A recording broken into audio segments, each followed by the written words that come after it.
నమస్కారం. Welcome to Telugu stories book. జీవితం ఎప్పుడు అనుకోని మలుపులు తిరుగుతూ ఉంటుంది. మనం అనుకున్నది అనుకున్నట్లుగా జరిగితే ఆ జీవితమే కాదు. చీకటి తర్వాత వెలుగున్నట్టే సమస్యలు కూడా ఎల్లకాలం ఉండవు, అలాగే సుఖాలు కూడా. ఇది గ్రహించి జీవితాన్ని ఆస్వాదిస్తూ సాగితే ప్రతి అమావాస్యలో నిండు పున్నం కనిపిస్తుంది. బావా, నన్ను సినిమాకి తీసుకెళ్తానన్నారు, గుర్తుందా? కచేరీ నుంచి వచ్చిన నన్ను వినీలా చిన్నపిల్లలా అడిగింది. ఆమె అందమైన మోము చూస్తూనే నా అలసటంతా పోయింది. మరి నా మామూలు ఇస్తేనే సినిమాకు సరసమాడాను. ఆమె సిగ్గుపడింది. చీ పొండి అంటూ కౌగిట్లో వాలింది. తమిళంలో మంచి హిట్ అయింది. సూర్య సూపర్ యాక్షన్ చేశాడు. హీరోయిన్ అయితే చాలా అందంగా ఉందంట. తొందరగా వెళ్దాం పదండి ప్లీజ్, కోముగా అడిగింది. సూర్య ఆమె ఫేవరెట్ హీరో. నాతో అతన్ని పోలిస్తూ సంబరపడుతూ ఉంటుంది, అచ్చన్ నందినిలాగే. ఓకే డార్లింగ్, నేను ఆఫీస్ నుంచి వచ్చేసరికి రెడీగా ఉండు. ఎంతైనా సూర్య సినిమా కదా, కన్ను గీడుతూ అన్నాను. ఆమె సన్నగా నవ్వింది. వినీల నా పంచప్రాణాలు, నా జీవితానికి చుక్కాని. ఆరిపోతున్న నా జీవితానికి కొత్త కాంతిని అందించిన దేవత. అందుకే ఆమె ఇష్టాన్ని నేను ఇష్టంగా తీరుస్తాను. థియేటర్ ముందు చాలా రష్ ఉంది. టికెట్స్ దొరకవేమో అని వినీల భయపడింది. ఆమె భయపడ్డట్టు టికెట్స్ దొరకలేదు. ఆమె నిరాశ పెట్టడం ఇష్టం లేక బ్లాక్లో టికెట్స్ సంపాదించాను. హీరోయిన్ ఎవరంట? వినీల్ని ఆరా తీశాను. ఏమో, కొత్త హీరోయిన్, పేరు గుర్తులేదు, కానీ సూపర్గా ఉంది. పోస్టర్ కానీ ట్రైలర్ కానీ చూడలేదా? నాకు మాత్రమే వినిపించేలా మెల్లగా అడిగింది. ఏమో, నేను గమనించలేదు అంటూ ఆసక్తిగా స్క్రీన్ చూశాను. నందిని శంకర్ నాకు బాగా పరిచయం అన్న పేర్లా అనిపించింది. ఒకవేళ ఆమె నా నందు కాదుగా అని ఆతృతగా చూశాను. అవును, ఆమె నా నందినియే. నా నందు. నా మనసు గట్టిగా అరిచింది. నా గుండె వేగంగా కొట్టుకుంటోంది. నా కన్నుల్లో చిన్నటి చెమ్మ చేరింది. నా పెదవులు అప్రయత్నంగా ఆమె పేరును పిలిచాయి. నా పేరులో సగం తన పేరు పెట్టుకుంది. అంటే నన్ను ఇంకా మర్చిపోలేదా? ఆమె మనసులో నేను ఇంకా సజీవంగా ఉన్నానా? ఆమె చేసిన వాగ్దానం మర్చిపోలేదా? ఇలా ఆమె ఆలోచనలు మదిలో ముసురుకోవడంతో నా అనుమతి లేకుండానే నా ఆలోచనలు గతంలోకి వెళ్ళాయి. అది కాలేజీ రోజులు. జీవితం అందంగా ఎటువంటి ఒడిదుడుకులు లేకుండా సాగిపోతుంది. ఓ చల్లటి సాయంత్రం ఫ్రెండ్స్ అందరం క్యాంపస్ గార్డెన్లో కూర్చున్నాం. కుహూ కుహూమని కోయిల రాగాలు తీస్తూ తనతో జతకూడమని ఆజ్ఞాపిస్తోంది. ఫ్రెండ్స్ కూడా రిక్వెస్ట్ చేయడంతో ఓ మధురమైన పాట పాడాను. మొదటిసారి నా సొంతంగా అల్లిన పాట పాడాను. నా పాట వింటున్న కొమ్మ మీద కోయిల తన రాగాన్ని నాతో జత చేసింది. మరుసటి రోజు కాలేజీలో ఓ అందమైన అమ్మాయి పలకరించింది. హాయ్, మీరు రవిశంకర్ కదూ? ఆమె కన్నా ఆమె గొంతు ఇంకా అందంగా ఉంది. అవును, మరి మీరు? అయోమయంగా అడిగాను. అంత అందమైన అమ్మాయి నాతో మాట్లాడడం అదే మొదటిసారి. నా పేరు Nandini Joseph, BTech second year CSE. తనను తాను పరిచయం చేస్తూ, నిన్న మీరు పాడిన పాట అద్భుతం, నేను నా ఫోన్లో రికార్డ్ చేసుకున్నాను. మీరు చాలా బాగా పాడారు, ఎక్కడ నేర్చుకున్నారు అంటూ తన రికార్డింగ్ చూపించింది.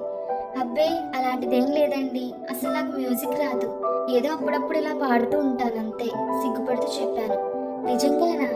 ప్రాక్టీస్ లేకుండానే ఇంత అద్భుతంగా పాడితే మరి క్లాసిక్స్ నేర్చుకుంటే ఇంకెంత బాగా పాడేవారు. Anyway, nice meeting you, by అంటూ షేక్ హ్యాండ్ ఇచ్చింది. ఆమె తాకిన చేతిని చూస్తూ నిల్చున్నాను. ఆమె వెళ్ళిపోతూ వెనక్కి తిరిగి, మీరేమనుకోనంటే చిన్న కాంప్లిమెంట్, మీరొచ్చా హీరో సూర్యలా ఉన్నారు, మీరిద్దరు కవల్లన్నా ఎవరైనా నమ్మేస్తారు అని నవ్వుతూ వెళ్ళిపోయింది. అలా రోజు నన్ను చూడగానే నవ్వేది, పలకరించేది, నా నోట్స్ అడిగి తీసుకునేది, నాతో పాడించుకునేది. అలా మాకు తెలియకుండానే మా మధ్య ఇంకేదో బంధం పెనవేసుకుంది. ఏడాది గడిచే కొద్దీ మనసులో మాట బయట పెట్టేసుకున్నాం. ఇంకో 6 నెలలు ప్రేమయాత్ర చేసుకుని అలసి సొలసి పెళ్లి చేసుకోవాలని నిర్ణయానికి వచ్చేసాం. పెద్దవాళ్ళతో మా ప్రేమ గురించి మాట్లాడాలని అనుకున్నాం. ఆమె క్రిస్టియన్, నేను హిందూ. స్వతహాగా మా అమ్మ నాన్న చాలా పట్టింపులున్నవాళ్ళు. ఆమెను కోడలుగా తెస్తే విషం తాగుతామని బెదిరించారు. నందిని ఫాదర్ కూడా మా పెళ్లికి రెడ్ సిగ్నల్ ఇవ్వడంతో చేసేది లేక బయటికి వెళ్ళి పెళ్లి చేసుకోవాలని నిశ్చయానికి వచ్చాను. ఒకప్పుడు నేను నెమ్మది మనిషిని, కుటుంబం అంటే ఎంతో ప్రేమ.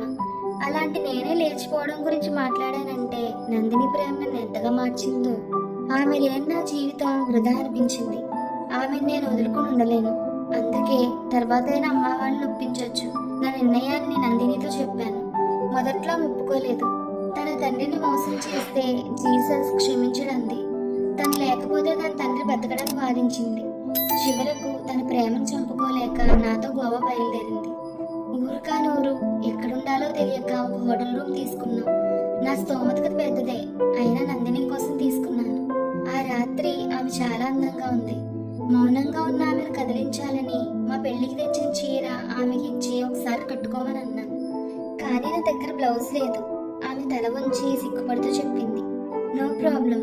మనసులో మాట పెదవులు దాటింది. ఆమె సిగ్గుపడుతూ నా చేతుల్లో చీర లాక్కుని పోయింది. సాయంకాలపు సూర్యుడు వెళ్ళిపోయిన ఆకాశం ముద్దమందారంలో ఎర్రగా ఉంది. కిటికీలోంచి చల్లటి గాలి నన్ను తాకుతూ ఉంటే నింగిని తాకాలని ముచ్చట పడుతున్న అల్లను చూసి నందినిని నన్ను పోల్చుకున్నాను. మువ్వల సవ్వడి విని వెనక్కి తిరిగాను. ఒక్కసారి నా కళ్ళ ముందు మెరిసిన మెరుపుతీగను చూసి అసలు ఇంత అందం ప్రపంచంలో ఎక్కడైనా ఉంటుందా అని సందేహం కలిగి ఆమెను అలా చూస్తూ ఉండిపోయాను. గంధర్వ కన్యలు మించిన అందం, ఎటువంటి ఋషుల తపస్సునైనా భగ్నం చేసే నా నిశ్చల సొగసు చూసి మైమరచి అలా బొమ్మలా ఉండిపోయాను. థ్యాంక్స్, ఆమె అలా చూస్తూనే చెప్పాను. ఆమె హాయిగా నవ్వింది. ఆ నవ్వు చాలు శవానికైనా ప్రాణం పోస్తుంది. ఆమె వచ్చి నా కోగిట్లో వాలిపోయింది. నన్ను నేను సంభాళించుకున్నాను. ఆమెకు దూరంగా జరిగాను. ఆమె నన్ను అలా చూస్తూ ఉంది. పెళ్లికి ముందే వద్దు నందు, తలాటుగా తిప్పుకుని ఒక్కో మాట కూడబెలుక్కుని చెప్పాను. ఆమె ఏం అర్థం చేసుకుందో కానీ నన్ను వెనక నుండి వాటేసుకుని, ఇప్పుడు మనకు పెళ్లి కాలేదని ఎవరన్నారు? ఎప్పుడైతే మన మనసులు కలిసాయో అప్పుడే మన పెళ్ళయింది. ఇప్పుడు కేవలం ఒక తంతు మాత్రమే. ఆమె సమాధానం నన్ను నివ్వెరపరిచింది. చెలియ స్పర్శకు చెల్లించిన ముని ఎవడు? నేను అంతే. ఆ రాత్రి నిద్రపోలేదు. అది మా శుభరాత్రి అయింది. రవి కాంచని ఆ సొగసు ఈ రవి కాంచగా తెలతెలవారుతుండగా నిద్ర పట్టేసింది. అలసి సొలసిన నా దేహాన్ని సూర్యుని కిరణాలు ముళ్ళ తాకుతుండగా మెల్లగా కళ్ళు తెరిచాను. ఆమె చంద్రవదనాన్ని ఒకసారి వీక్షించాలని నిద్రమత్తులో ఆమె కోసం వెతికాను. ఆమె లేదు. నందు, మెల్లగా పిలిచాను. బదులు లేదు. నా మత్తు వదిలింది.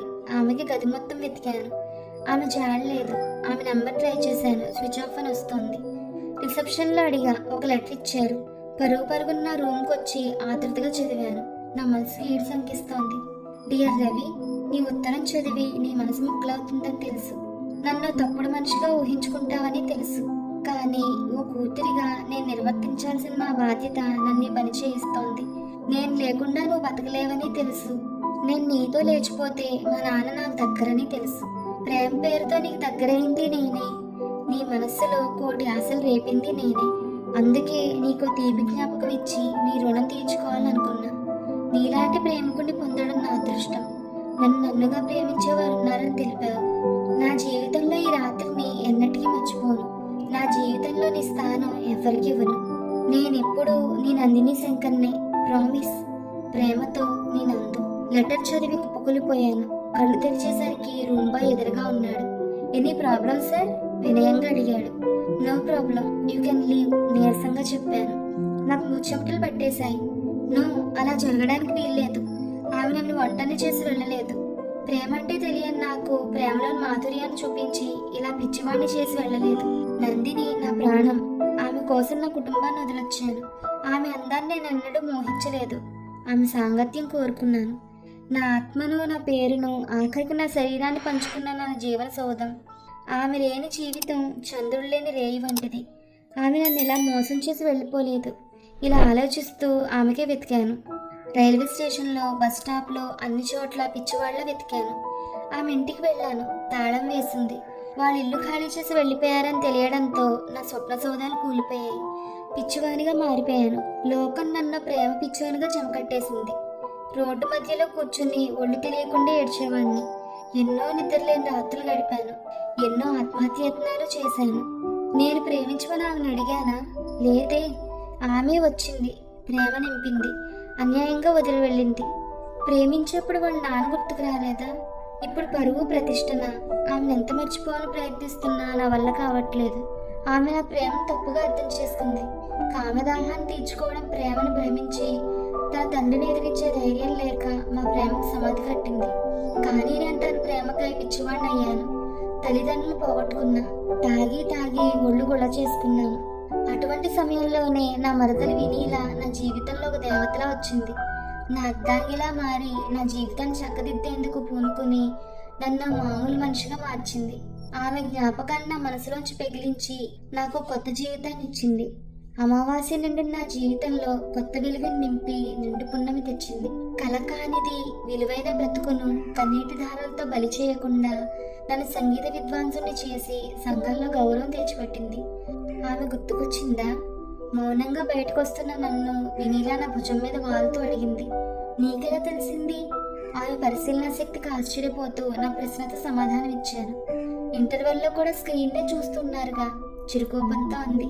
సిల్వర్ స్క్రీన్ మీద ఆమెను చూసేసరికి గతం గుర్తుకొచ్చింది. ఆమె రియాక్షన్ కోసం ఎదురు చూస్తూ చెప్పాను, ఆమె చాలా అందంగా ఉంది, అచ్చం పునికల్ బొమ్మల. నిర్మలమైన నవ్వుతో చెప్పింది, పరిమళం లేని రాతి పువ్వు. మనసులో మౌనంగా అనుకుంటూ వినీలను మరింత దగ్గరగా తీసుకుంటూ ముందుకు నడిచాను. మీకు ఈ కథ నచ్చితే please like, share and subscribe to our Telugu stories book. Thank you.